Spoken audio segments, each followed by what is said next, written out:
Hello everyone, welcome to simplest biology hub. I am Sharmila and आज हम किसी भी टॉपिक के ऊपर डिस्कस नहीं करने वाले। आज हम सिर्फ एग्ज़ाम स्ट्रेटजी के ऊपर डिस्कस करेंगे। NEET 2023 only 21 days are remaining. 7 मई को आपके एग्ज़ाम है। रजिस्ट्रेशन फॉर्म रिलीज़ हो चुके हैं। तो क्या अभी इस 21 दिन में नीट को क्रैक करना पॉसिबल है? Yes, still it is possible. किस तरह से?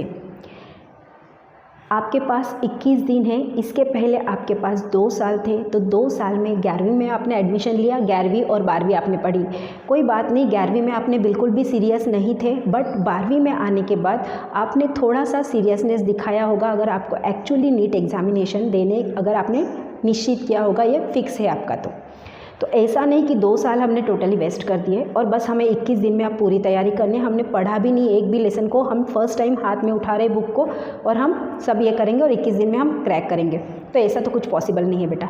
ऐसा तो कोई भी दवाई नहीं है कि जो आपको घोल के पिला दिया जाए तो जिसके थ्रू आप नीट को क्रैक कर सकते हैं 21 दिन के अंदर। मेहनत आपको ही करनी है, बट स्टिल आपको ऐसा लगता है कि मैंने जो मेहनत की है, मेरे द्वारा जो मेहनत की गई है, क्या वो कम थी और जिसके द्वारा मैं इस साल अपीयर नहीं हो सकता? तो ऐसी कोई भी बात नहीं। यहाँ पे हमें सेल्फ स्टडी का जो क्राइटेरिया है थोड़ा सा इंक्रीज़ करना पड़ेगा एंड टोटली कॉन्सेंट्रेशन करना पड़ेगा हमारे स्टडी के ऊपर।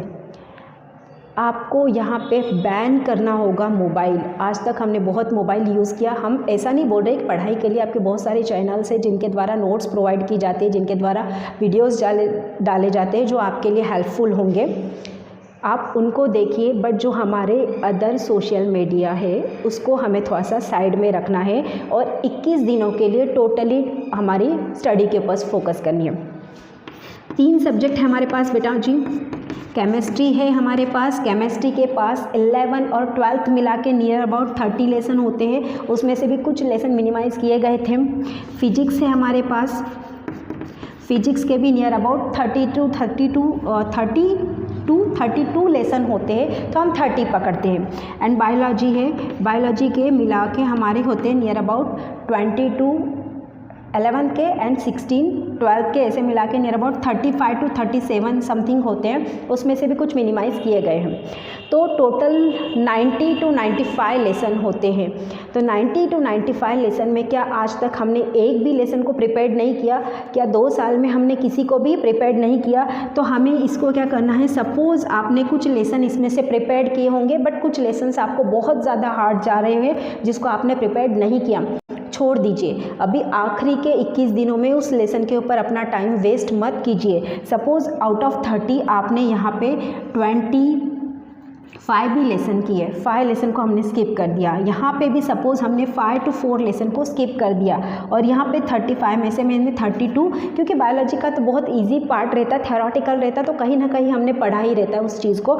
तो सपोज़ हमने 32 लेसन या 32 से भी मिनिमाइज़ अगर हमने कर दिया यहाँ पे 30 लेसन, सपोज़ 5 लेसन हम यहाँ से भी मिनिमाइज़ करते हैं तो 15 लेसन हम छोड़ रहे हैं। यहाँ पे 5 लेसन और यहाँ पे 5 लेसन छोड़ रहे हैं। सपोज़ 15 लेसन छोड़ रहे हैं। कौन से लेसन छोड़ रहे हैं? जो हमने आज तक उसको हाथ नहीं लगाया, जो हमें बहुत कठिन जाते हैं, तो हमें उसके ऊपर अभी ज़्यादा कंसंट्रेट नहीं करना है, क्योंकि हम जितना नया पढ़ेंगे ना बेटा उतना ज़्यादा कंफ्यूज हो जाएंगे। तो हमें नया नहीं पढ़ना है, हमें जो पुराना है उस पुराने को रिवाइज़ करना है। जो हमने ऑलरेडी कर चुके हैं हमें उसी को रिवाइज़ करना है, because revision is the most important. आप कितना भी पढ़ के जाओ, आपको सबको लगता है कि मेरे दिमाग में बहुत सारी चीज़ें भरी हुई है, मैंने सब चीज़ें पढ़ी हुई है, मुझे सब चीज़ें क्लियर है, बट क्यों आपने कुछ चीज़ें 2 महीने पहले पढ़ी होगी, कुछ चीज़ें 1 महीने पहले पढ़ी होगी, कुछ चीज़ें साल भर पहले पढ़ी होगी। इतने लंबे समय तक हमारा ब्रेन के पास स्टोरिंग कैपेसिटी नहीं रहती है। हमारा ब्रेन इतने लंबे समय तक चीज़ों को स्टोर करके नहीं रखता। ब्रेन रोज़ एनालाइज करता है। रात में जब हम सोते हैं ब्रेन एनालाइज करता है कि हमने दिन भर में क्या चीज़ें की। हमारा ब्रेन वर्क करता है। अब जब हम सोते तब हमारा ब्रेन नहीं सोता, वो कंटिन्यूसली वर्क करता है कि दिन भर में मैंने इतनी सारी चीज़ें की, पूरी लिस्ट बनाता है। इतनी सारी चीज़ें की, इनमें से कितनी सारी इंपॉर्टेंट थे, वो इंपॉर्टेंट चीज़ों को स्टोर करके रखता है। जो अननेसेसरी चीज़ें जो हमारे द्वारा की गई, एकदम हल्के सामने हो गई हमारे द्वारा, वो सब चीज़ों को वो हटा देता है, डिलीट कर देता है। तो डिलीट न होने देने के लिए क्या करना पड़ेगा, हमारी ब्रेन से कोई भी चीज़ को हमें डिलीट नहीं करना है। जो मोस्ट इंपॉर्टेंट है, जो हमारे पढ़ाई से रिलेटेड है, हमें उसको रिपीटेशन चाहिए, फिर हमें दूसरे दिन रिपीटेशन चाहिए, हमें 7 दिनों बाद रिपीटेशन चाहिए, हमें 21 दिनों बाद रिपीटेशन चाहिए। बहुत बार सुना होगा अपना तो ये इसी का बेसिस है बेटा। जितनी चीज़ों का हम रिपीटेशन करते हैं उतनी चीज़ें ब्रेन के अंदर फिक्स हो जाते हैं। तो इस 21 दिन में हमें क्या करना है, इस 21 दिन में हमें केमिस्ट्री, फिजिक्स, बायोलॉजी तीनों को इक्वल डिस्ट्रीब्यूशन देना है, इक्वली टाइम देना है। अगर आपका बायोलॉजी बहुत अच्छा है, क्योंकि थ्योरेटिकल सब्जेक्ट है, इंटरेस्टिंग है, तो बहुत सारे बच्चों का बहुत अच्छा रहता है। आप इसके ऊपर बिल्कुल भी कॉन्फिडेंट है कि मैं इतना बायोलॉजी में तो ला ही सकता हूँ, मेरा फिजिक्स बहुत कमज़ोर है, मेरा केमिस्ट्री बहुत कमज़ोर है, तो बायोलॉजी की तुलना में इसको थोड़ा सा ज़्यादा टाइम दो।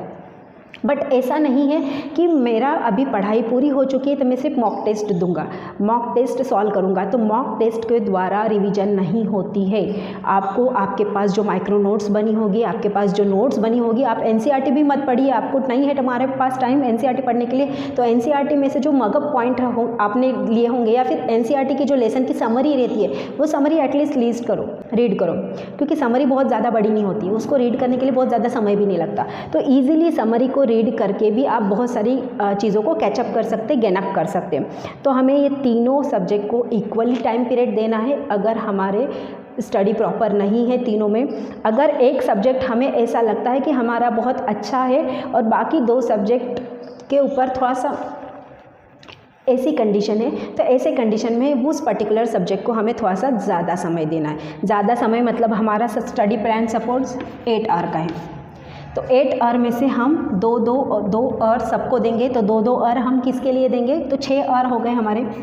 2 आवर भी अगर हम देते तो 6 आवर हो गए। तो उसमें हम क्या करेंगे, उसमें हम रिवीजन करेंगे उस टॉपिक का जो हमारे पास नोट्स पड़ी हुई है 2 घंटे में, और 2 घंटे जो बचते हैं उस 2 घंटे के बचने वाले पार्ट में हम मॉक टेस्ट देंगे तीनों टॉपिक से रिलेटेड। तो यहाँ पे क्या करना है बेटा, पर्टिकुलर 2-2, 3-3 लेसन आपको एक दिन के उठाने एक सब्जेक्ट के, क्योंकि आपने 8 घंटे का स्टडी प्लान किया है, तो एक सब्जेक्ट के 2 से 3 लेसन आप करोगे तब जाके चीज़ें होगी। और 2 से 3 लेसन पॉसिबल नहीं है, पॉसिबल है, क्योंकि 2 से 3 लेसन में आपको पूरा लेसन थोड़ी ना रीड करना है, आपको क्या करना है, उस लेसन की सिर्फ नोट्स रीड करनी है या तो समरी रीड करनी है।